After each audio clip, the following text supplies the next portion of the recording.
Hello, everybody. Today is August 7th, and this is Susan Kokinda with your Midweek Update. In the world of gaslighting and spin, the big news, of course, is Kamala Harris's pick of Minnesota Governor Tim Walz as her running mate and their kickoff appearance in Philadelphia. Then there's the real world where increasingly more and more people are living. This week, I'm going to look at both sides of that political spectrum by dusting off a phrase which was advanced by the elites back in the 1970s called fascism with a democratic face.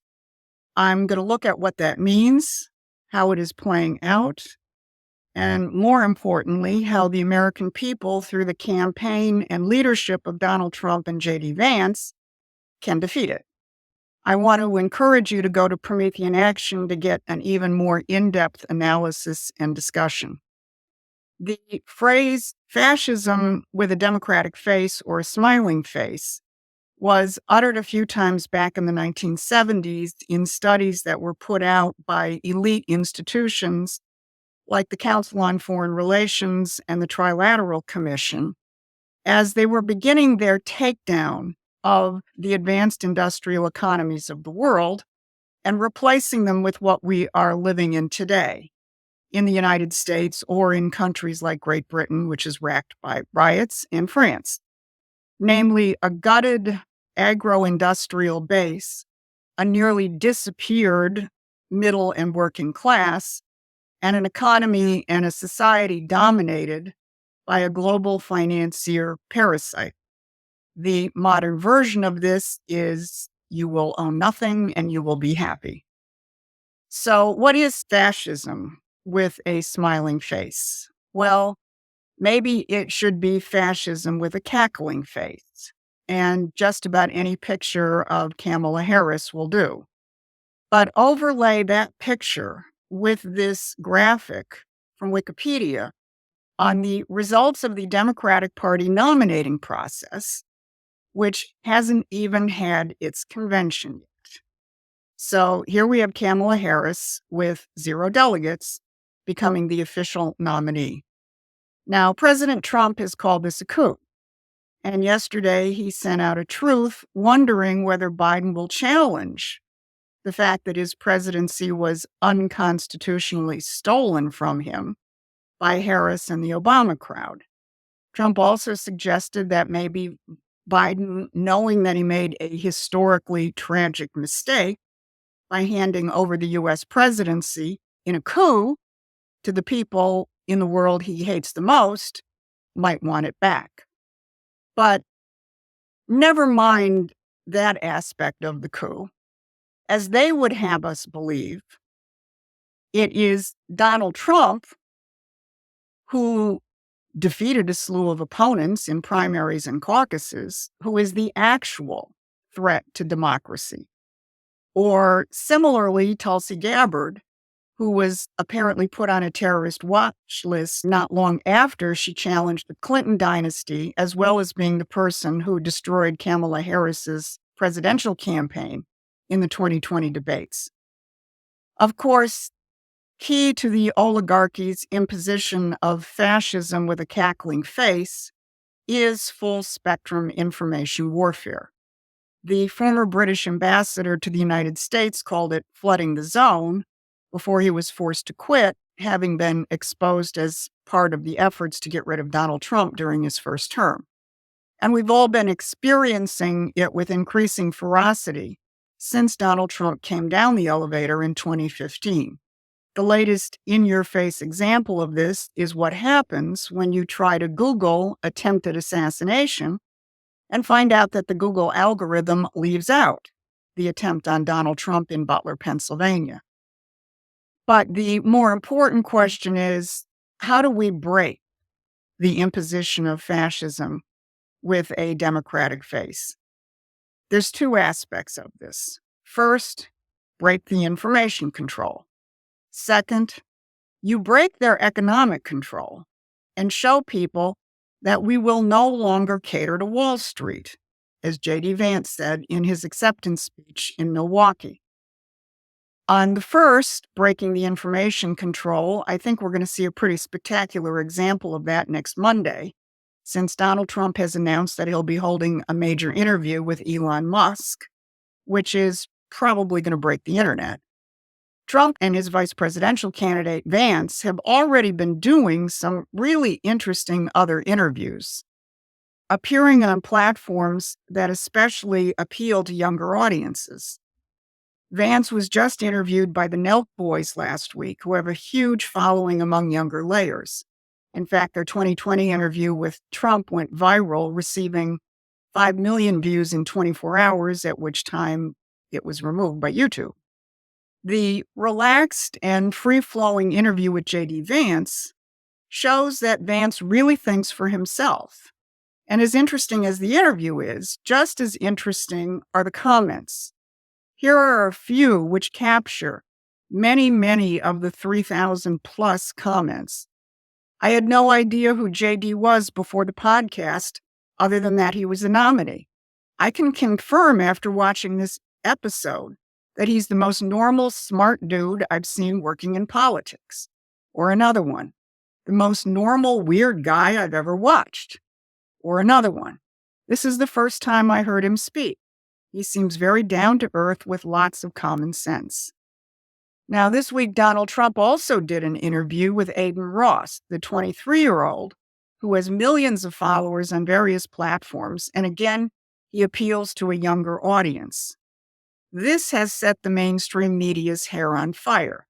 The Independent, a British outlet, called it unhinged. Well, for anyone who watched it, and I did, it was a relaxed interview which covered a whole lot: energy, AI, censorship, the danger of World War III, the economic crisis, things which are going to affect the lives of everybody and especially the younger generation. But all the New York Times could say about it in their subhead was, the 23-year-old internet celebrity is enormously popular with a testosterone-heavy demographic. I don't know what that even means. But getting out of the world of social media and media, I want to report on a real-world example of what happens when the spell is broken. This past weekend, I and several of my Promethean Action associates helped staff a local Republican Party booth at an annual street fair in a blue-collar community south of Detroit. We call it downriver because we are down the river from Detroit. About 70,000 people annually attend this fair. They come from all over the state. In fact, there were people from other states as well. For 2 days, our booth was mobbed, with people lined up, sometimes 3 deep, to get Trump yard signs. We got out, 800, 900 or more yard signs. But people also wanted to be active in Trump's campaign. The Democratic Party had a booth 1 table away from us, and it was usually empty, as this picture shows. What's most interesting about this is that this is in Democratic Wayne County, and the town where this street fair is usually votes Democratic by double digits. But as one vendor said, I've been watching you all day, and if this is any indication, this election is over. Well, we know the election isn't over because the oligarchy is not going to go quietly. The escalating crisis in the Mideast, which is fueled by various war-crazy factions, is one such potential to upend everything. And we know that they will continue to deploy their full range of PSYOPs operations. Last week, we discussed how they are again wargaming to stop Trump's election, and if they fail, to prevent him from being able to govern. That goes to the second aspect of breaking the fascism with a democratic face playbook, namely making clear to the population that we are going to dismantle the fascist economic policies of the financier elite and return to the American system, which the new Republican Party platform, largely authored by Donald Trump, does. And as I've stressed before, and I will stress again, people should read this platform. I don't believe you are qualified to politically organize for Donald Trump and J.D. Vance unless you've read this platform, because this is the high ground for us. I watched Kamala Harris and Tim Walz in Philadelphia yesterday. Their attempts to address the economic crisis facing Americans were pathetic. Amidst all of the applause lines about reproductive freedom, here is Tim Walz's own word salad attempt to talk about the economy. Quote, Vice President Harris's idea of freedom is a ticket for education, to be that ticket for the middle class, not crippling debt, air that is clean, water that is pure, communities that are safe. Okay. And Harris didn't do any better, of course. She talked about fighting for affordable housing, affordable health care, affordable child care, where every American has an opportunity to own a home, and says prices are too high and we have to lower the cost of living for American families. Well, who the hell knows how they're going to do this? Where the bulk of the speech was about defending our most fundamental freedoms, namely the freedom to vote, the freedom to be safe from gun violence, the freedom to love who you love openly and with pride, and the freedom of a woman to make a decision about her own body. The only other economic references were the lies that Trump and Vance want to cut Social Security and Medicare. Where are the fact checkers when you need them? And their continuing attempts to tie Trump and Vance to the Heritage Foundation's Project 2025, which the Trump campaign continues to shoot down in no uncertain terms. Again, we have the high ground on this. And I'm going to continue to stress the importance of the new Republican Party platform, which charts a pathway out of the economic crisis with real concrete proposals that are all based on the idea of solving our problems by producing our way out of the disasters of the recent decades. And that platform opens the door further to a growing discussion about the American system as the real alternative to what Trump has called both the extreme left and the extreme right. In fact, where the extreme left and right do coincide is in the form of corporate fascism. That discussion was advanced in an important way by Jim Rickards, who gave one of the more literate summaries of the American system on Bannon's War Room this week. And this is where we have to ground the fight politically.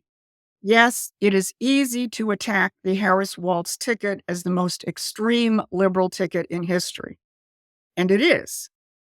But what will concretize the response that we saw at that Detroit area street fair and turn it into an unstoppable movement equipped to win the November election and to, with a laser-like focus on the economy, equip people to learn how to rebuild a modern industrial economy in the 21st century and carry us into the future. Thanks for watching. Please take a moment and subscribe to our free newsletter at prometheanaction.com.